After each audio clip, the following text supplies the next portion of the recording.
ketangkap ketahuan pasangan LGBT nikah mengadakan pesta di Makkah Al-Mukarramah. Innalillahi wa inna ilaihi raji'un.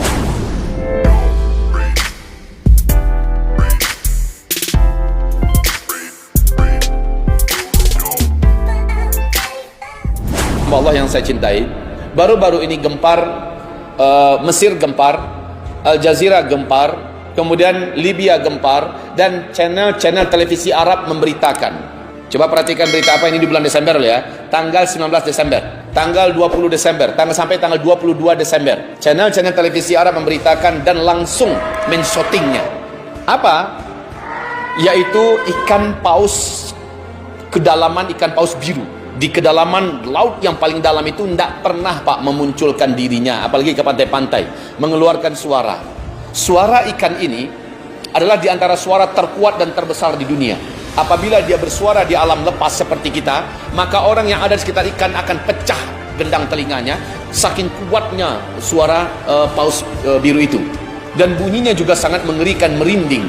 Di channel televisi di Arab, baik itu Mesir, baik itu Libya, baik itu Al Jazeera, ya, memberitakan bahwa komentar para ulama dan para pakar, ikan ini tidak akan pernah meninggalkan kedalaman laut samudra yang paling dalam. Panjangnya ikan itu Pak, normalnya adalah 30 meter panjangnya ikan itu. Ini termasuk di antara ikan terbesar di dunia. Dan ikan-ikan ini bermunculan, menimbulkan suara yang menakutkan dan menggegar. Satu kota Mesir, Kairo, satu kota yang bisa mendengarkan suara ikan tersebut. Apa komentar para ulama kita? Ikan-ikan ini tidak akan pernah meninggalkan kedalaman laut dan tidak akan pernah lari menuju ke pantai kecuali mereka dalam keadaan ketakutan yang bersangatan. Ketakutan yang bersangatan. Apa yang ditakutkan oleh ikan-ikan ini? Jika tidak ada sesuatu yang sangat menakutkan, jika tidak ada sesuatu kegelisahan yang menegangkan, mereka tak akan mungkin meninggalkan posisi mereka di kedalaman laut yang terdalam. Nah, ini adalah sebuah isyarat bagi kita. Kita tak tahu apa yang akan terjadi dengan laut Allah ini. Ketika Allah berfirman, "Zaharal fasadu fil barri wal bahri bima kasabat aydin nas liyudhiqahum ba'dalladzi 'amilu la'allahum yarji'un." Kita tak tahu apa yang akan Allah datangkan pada bumi kita ini. Yang kedua, ibarat Allah yang kami muliakan, terjadinya pembunuhan seorang jenderal, orang terkuat nomor 2 di Iran oleh Amerika Serikat, yang sekarang sedang menghebohkan berita-berita dunia.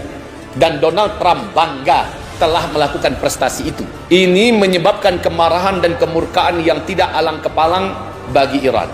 Dan Iran mengibarkan bendera merah pertanda siap untuk perang besar melawan Amerika, mengajak sekutu-sekutunya untuk melibas kekuatan blok barat. Maka kita tahu sekutu terkuat daripada Iran adalah Cina.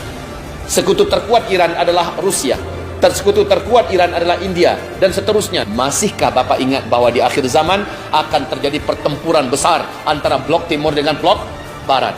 Ibarat Allah yang kami muliakan, ini yang kedua. Ini perihal yang kedua, dan saya sekali lagi mengatakan, yang akan merasakan dampak yang paling mengerikan dari perang besar itu nanti bukanlah para militer saja, tapi orang awam macam kita Pak, orang-orang sipil macam kita. Kalau terjadi peperangan besar, maka ini akan menyulut perang dunia ketiga. Bila perang dunia ketiga terjadi, senjata-senjata yang paling menghancurkan akan dikeluarkan. Maka apa yang akan terjadi? Sekali lagi, hasbunallah. Kita cukup menyerah kepada Allah Subhanahu wa taala. Kita berpasrah kepada Allah Subhanahu wa taala. Yang pasti sekarang ini, kondisi dua negara ini yaitu Amerika dan Cina juga sedang mengalami perang dingin. Sebatas ini baru perang ekonomi, perang diplomatik, perang politik, ya. Dan sekarang sudah mengarah kepada persiapan militer. Wal'iyadu billah. Yang ketiga, ibarat Allah yang kami muliakan, saya sudah menguraikan ini wahai kaum muslimin, bahwa tanda-tanda itu sudah tampak. Tetapi saya menyebutkan tahun dan tanggalnya, lebih baik saya katakan Allahu a'lam. Tapi ada pengiring yang memastikan kondisi ini. Apa pengiringnya? Saya sudah berikan kode-kode etiknya ya, dan ini didalili oleh dalil-dalil yang sahih, di mana Rasulullah SAW mengatakan zuhurul mahdi inda ikhtilafi ummati wazzalazil. Al-Mahdi itu akan muncul saat terjadi perselisihan yang sangat hebat di kalangan tengah-tengah umatku, wazzalazil, dan juga gempa-gempa. Hadis ini jika dialihkan kepada hadis yang lain, disambut dan dijelaskan secara rinci oleh hadis yang lain. Ikhtilaf yang dimaksud adalah perebutan kekuasaan, memperebutkan siapa yang akan memimpin Mekah, Madinah, atau sekarang disebut dengan Arab Saudi. Dan yaqtatilu 'inda kanzikum thalathatun min abna'il khalifah wa la yasiru ila wahid minhum. 3 orang nanti di antara orang-orang yang akan memperebutkan kekuasaan dari anak seorang khalifah. Khalifah itu disematkan kepada istilah siapa yang menguasai Makkah Madinah menurut uruf orang Arab, maka tidak akan seorang pun yang akan berkuasa di antara yang bertiga tadi, yang berkelahi tadi. Mereka mengerahkan senjata mereka, militer mereka, peluru mereka, harta mereka, kekuatan mereka untuk saling menjatuhkan dan membunuh antara satu dengan yang lain dalam rangka perebutan kekuasaan Mekah Madinah. Rasulullah menegaskan tidak seorang pun dari mereka bertiga akan memimpin Mekah Madinah, karena Mekah Madinah akan dipimpin oleh Al-Mahdi. Jadi itu dulu yang pertama. Adakah perebutan kekuasaan? Sekarang yang peluang ini saya lihat hanya di 3 orang ini. Allahu a'lam. Semoga tidak di zaman kita, Ustaz. Amin. Amin ya rabbal alamin. Saya juga berharap demikian, Pak. Peluang Raja Salman untuk meninggal dunia secara umur memang sudah dekat. Umurnya sudah 82 tahun saat ini, dan beliau sakit-sakitan dengan penyakit yang berat. Di samping itu, kondisi Arab sekarang ini secara politik kacau. Saya sudah lengkap ceritakan kepada Bapak Ibu semua.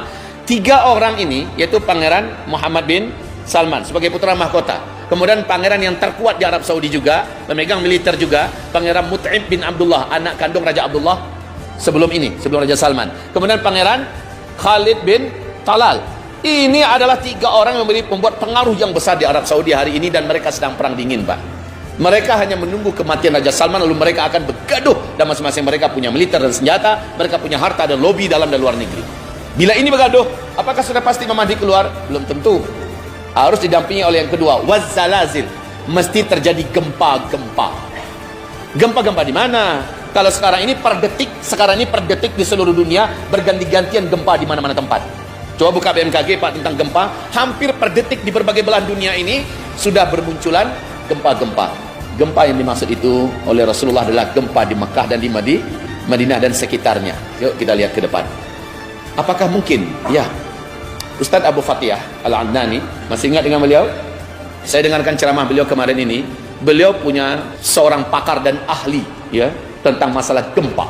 Ketika ditanyakan peluang gempa yang ada di Arab Saudi, beliau mengatakan, doktor ini mengatakan, untuk Mekah Madinah kondisi sekarang ini punya peluang sangat besar mengalami gempa-gempa. Bagi saya mengingatkan kepada kita semua hadis Nabi SAW, ketika terjadi gempa di zaman Nabi, apa yang Nabi lakukan, Pak? Langsung Nabi meletakkan telapak tangannya di atas tanah dan berkata, jangan sekarang, bukan sekarang, nanti. Maka tenang kembali bumi itu. Nah, kalau terjadi gempa di zaman kita, jangan buat pula hal yang sama.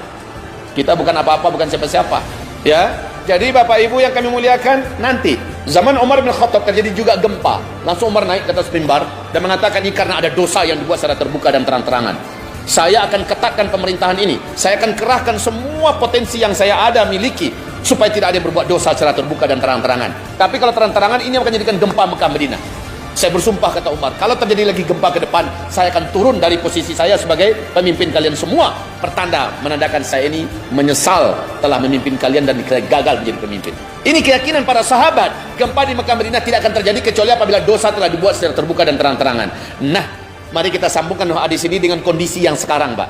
Natalan juga sudah dibuat sekarang ini. Masya Allah, innalillahi wa inna ilaihi rajiun. Ya, semoga Allah mengampuni dosa-dosa kita semua. Sekarang acara-acara organ-organ musik-musik ya, konser-konser di Madinah Al-Munawwarah juga dibuat, Pak. Di Madinah dibuat. Ketangkap ketahuan pasangan LGBT nikah mengadakan pesta di Makkah Al-Mukarramah. Innalillahi wa inna ilaihi rajiun. Jangan tanya, Pak, berbagai macam jenis masih dibuat sekarang ini. Gulat wanita mendatangkan pegulat-pegulat dunia, itu ditonton oleh ratusan ribu penonton. Dan bioskop diresmikan dalam jumlah besar-besaran di Arab Saudi hari ini. Maka saya menyaksikan ini untuk mengundang terjadinya gempa-gempa tersebut. Ini kita lihat saja, kalau memang terjadi kematian sang raja dan 3 orang yang berkelahi, gempa-gempa terjadi, fix. Itu saja kuncinya, Pak. Maka inilah zaman di mana seluruh dunia mengalami bencana-bencana besar. Inilah zaman di mana seluruh dunia akan menyaksikan kehancuran seluruh perekonomian dunia. Dunia akan menyaksikan kehancuran nilai-nilai uang kertas. Dunia akan menyaksikan banyaknya kelaparan dan banyaknya kemarau ekstrim. Coba Pak rasakan beberapa hari belakang ini, panasnya normal nggak ya? Coba rasakan ini, panasnya normal apa tidak? Beberapa hari belakangan ini. Keluar balik Bapak besok dan saksikan. Normal nggak panas yang Bapak rasakan? Yang Ibu rasakan. Ini bukan panas yang normal. Semoga semua yang kita khawatirkan meleset hendaknya. Amin ya rabbal alamin. Kita akan menyaksikan panas yang mungkin lebih berat daripada tahun sebelum ini. Apapun itu namanya, semoga Bapak Ibu termasuk yang dimaksud oleh Nabi SAW.